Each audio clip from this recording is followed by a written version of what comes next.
പുക കൊണ്ട ഓർമ്മകൾ മാത്രമേ ഉള്ളൂ. പിന്നല്ലേ എല്ലാ സൗകര്യങ്ങളും വന്നത്. ചെല്ലുമ്പോൾ വിറക്, പച്ചവിറക്, പിന്നെ വെള്ളം കിണറ്റിന്ന് കോരുക, അത് ഏറ്റവും വലിയ സങ്കടകരമായ ജീവിതമായിരുന്നു. അന്ന് പിന്നെ നല്ല ചെറുപ്പമാണ്, പണിയെടുക്കാൻ നല്ല ആരോഗ്യം ഉണ്ടായിരുന്നു. പുകയടിച്ച് അറ്റാക്ക് വന്നു, പിന്നെ അതിനിടയ്ക്ക് കാലിന് അസുഖങ്ങൾ വന്നു, പല രോഗങ്ങളും കൊണ്ട് ഇപ്പം ജീവിക്കുകയാണ്. കരിപുരണ്ട ജീവിതം എന്ന് പറയില്ലേ, അതുപോലെ ആരും നിൽക്കില്ല. ഒരു 2 മാസം നിൽക്കും, 6 മാസം നിൽക്കും, എല്ലാവരും ഇറങ്ങിപ്പോരും. പിന്നെ ഞാനെന്ത് പിടിച്ചു നിന്നു, എൻ്റെ കുട്ടികളാണ് എന്നുള്ള ഒരു ബോധത്തോടു കൂടെ ആ സ്കൂളിൽ നിന്നത്.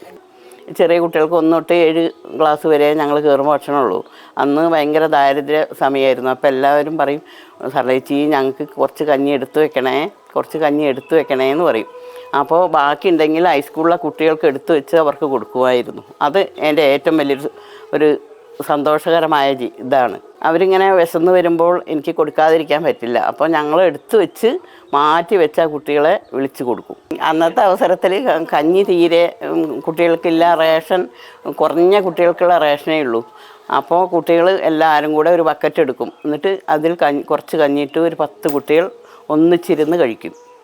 ആ കഞ്ഞി എല്ലാവരും കൂടെ കൈയിട്ട് വാരി കഴിക്കുമോ. അങ്ങനത്തെ കുട്ടികൾ ഇപ്പോഴും ഉണ്ട്. കാണുമ്പോൾ എന്നും ആ കാര്യങ്ങൾ എന്നോട് പറഞ്ഞ് ഓർമ്മിപ്പിക്കും. ഇപ്പം മിഞ്ഞാന്ന് പോലും ആ കുട്ടികൾ എന്നോട് പറഞ്ഞത്, പിന്നെ കുട്ടികളല്ല അച്ഛന്മാരാണ്, എന്നാലും അവർ പറഞ്ഞു, നിങ്ങളെ കഞ്ഞി ഒരിക്കലും ഞങ്ങൾ മറക്കില്ല. നിങ്ങളെ ജീവിതം നിങ്ങൾക്ക് വയ്യെങ്കിലും ഞങ്ങൾക്ക് നല്ല സന്തോഷകരമായ ജീവിതം നിങ്ങൾ സ്കൂളിൽ കാഴ്ചവെച്ചത് ഞങ്ങൾക്ക് വളരെ സന്തോഷമുണ്ടായിരുന്നു. അത് ഇനിയിപ്പം ചുള്ളോടുള്ള കുട്ടികളോ ഏതായാലും വലിയ മനുഷ്യന്മാരോട് ചോദിച്ചാൽ അറിയാം, ജീവിതത്തിൻ്റെ കാര്യം അവർക്കറിയാം നല്ലോണം. സ്കൂൾ വിട്ട് പോകുന്നതിൽ എനിക്ക് ഭയങ്കര സങ്കടമായിരുന്നു 4-5 വർഷം. കാരണം മക്കളെ വിട്ടു പോന്നു, അധ്യാപകരെ വിട്ടു പോന്നു എന്നുള്ളൊരു ചിന്ത. പിന്നെ ഇറങ്ങാൻ സമയം കാലിന് തീരെ അവശതയും വേദനയൊക്കെ വന്നതുകൊണ്ട് 61-ാം വയസ്സിൽ പിന്നെ സ്കൂളിൽ നിന്ന് പോന്നു. അസുഖം കാരണമാണ് പോരേണ്ടി വന്നത്. അല്ലെങ്കിൽ 70 വയസ്സ് വരെയൊക്കെ ഭക്ഷണം വയ്ക്കാം എന്ന് അധ്യാപകർ പറഞ്ഞു. പോകണ്ട എന്ന് കുറേ പറഞ്ഞിരുന്നു. പക്ഷേ ഞാൻ വയ്യാത്ത അവസ്ഥ കൊണ്ട് മെയിനായിട്ട് നടന്നു വരാൻ പറ്റില്ല, പിന്നെ ബസ്സിൽ കയറാനും പറ്റില്ല. അതുകൊണ്ടാണ് നിർത്തേണ്ടി വന്നത്. എവിടെ കണ്ടാലും നമ്മളറിയില്ല, കുട്ടികളറിയില്ല. സർലേച്ചീന്ന് വിളിക്കുമ്പോൾ നമുക്കറിയാം ആനപ്പാറ സ്കൂളിൽ പഠിച്ച കുട്ടികളായിരിക്കും. അവരെ മുഖമൊന്നും മാറിക്കഴിഞ്ഞാലും എവിടെ ബസ്സിൽ കാണുകയാണെങ്കിൽ സർലേച്ചീന്ന് പറഞ്ഞിട്ട് ഉറക്കെ വിളിക്കും. എവിടെ കേൾക്കും. ഞാൻ ചുള്ളോടൊക്കെ വന്ന് ഇറങ്ങുമ്പോൾ ചോദിക്കും, സർലേച്ചി എങ്ങോട്ടാണ് പോയത്, എന്തിനാണ് പോയത്, ഉറക്കെ വിളിക്കും കുട്ടികൾ.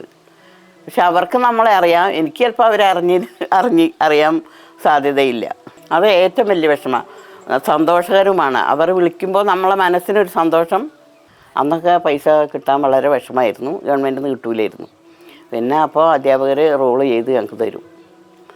ഞാൻ ഗ്രേസിക്കുട്ടി ടീച്ചർ HM ആയപ്പോൾ ആണ് പിന്നെ ഇത് തുടങ്ങിയത്, ചോറൊക്കെ തുടങ്ങിയത്.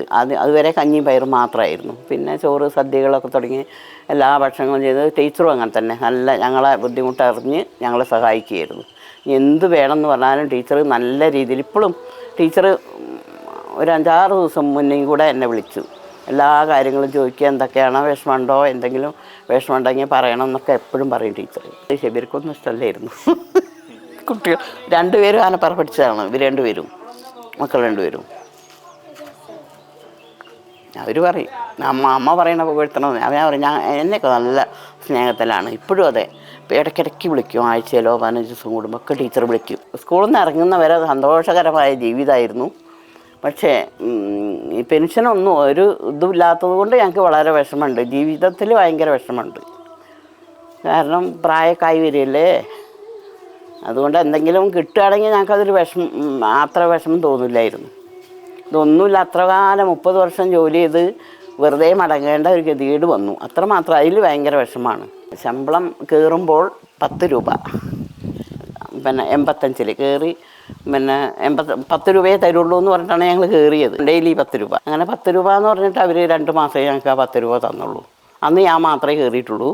പിന്നെ ഞാനും രമേശനും ആണ് ആദ്യമായിട്ട് അവിടെ സ്കൂളിൽ ഭക്ഷണം വയ്ക്കാൻ കയറിയത്. അത് കഴിഞ്ഞ് 2 വർഷം കഴിഞ്ഞ് രമേശന് പറ്റില്ല എന്ന് പറഞ്ഞപ്പോൾ മാളുവെടുത്ത് കയറിയത്. പിന്നെ അത് കഴിഞ്ഞ് ഞങ്ങൾ ഇറങ്ങുമ്പോൾ 550 രൂപ. നല്ല സന്തോഷമുള്ള ഓർമ്മ എന്ന് പറഞ്ഞാൽ അധ്യാപകർ നല്ല സൗഹാർദ്ദത്തോടു കൂടി ഞങ്ങളെ നല്ല രീതിയിൽ മുന്നോട്ട് കൊണ്ടുപോയി. എന്ത് ആഘോഷങ്ങളിലും എല്ലാത്തിനും ഞങ്ങളെ പങ്കെടുപ്പിക്കുമായിരുന്നു. പിന്നെ ടൂർ പോകുമ്പോൾ എല്ലാ ടൂറിലും ഞങ്ങളെ പങ്കെടുപ്പിക്കും. മൈസൂർ, ഊട്ടി, ബാംഗ്ലൂർ, പിന്നെ കൊടൈക്കനാൽ, അങ്ങനെ ആ സ്ഥലങ്ങളൊക്കെ അധ്യാപകർ അവർ പോകുമ്പോൾ ഞങ്ങളെ കൊണ്ടുപോയി എല്ലാവരുടെയും കാണിക്കുകയും എന്ത് സാധനം വേണോ അതൊക്കെ വാങ്ങിച്ച് ഭക്ഷണമൊക്കെ ഫ്രീ ആയി. ഞങ്ങളെ കയ്യിൽ നിന്ന് പൈസയൊന്നും എടുക്കേണ്ടി വന്നിട്ടില്ല. അതുകൊണ്ട് അന്നൊക്കെ നല്ല സന്തോഷകരമായ ജീവിതമായിരുന്നു. നല്ല ഇപ്പോഴും എവിടെ വെച്ച് കാണുമ്പോഴും സന്തോഷത്തോടു കൂടെ സർലേച്ചി എങ്ങോട്ട് പോകണു, സർലേച്ചി സുഖമാണോ, എല്ലാ വിവരങ്ങളും കുട്ടികൾ എന്നോട് അന്വേഷിക്കാറുണ്ട്. അധ്യാപകരെ വിട്ടു പോകുന്നതിൽ വളരെ സങ്കടമുണ്ട്. ഇപ്പോഴാണെങ്കിലും കുട്ടികൾ എവിടെ വെച്ച് കാണണേ സർലേച്ചി എന്തെങ്കിലും വിഷമമുണ്ടോ, എന്തെങ്കിലുമൊക്കെ കാര്യങ്ങൾ ചെയ്യാനുണ്ടോ എന്നൊക്കെ ചോദിക്കാറുണ്ട്. അതിൽ ഏറ്റവും വലിയ സന്തോഷമാണ് ആ ജീവിതത്തിൽ, സ്കൂൾ ജീവിതം. സർലേച്ചി എന്താ വിശേഷം, എന്താ ഇതെന്നൊക്കെ ചോദിക്കുമ്പോൾ എനിക്ക് കരച്ചിൽ വരും കേട്ടോ.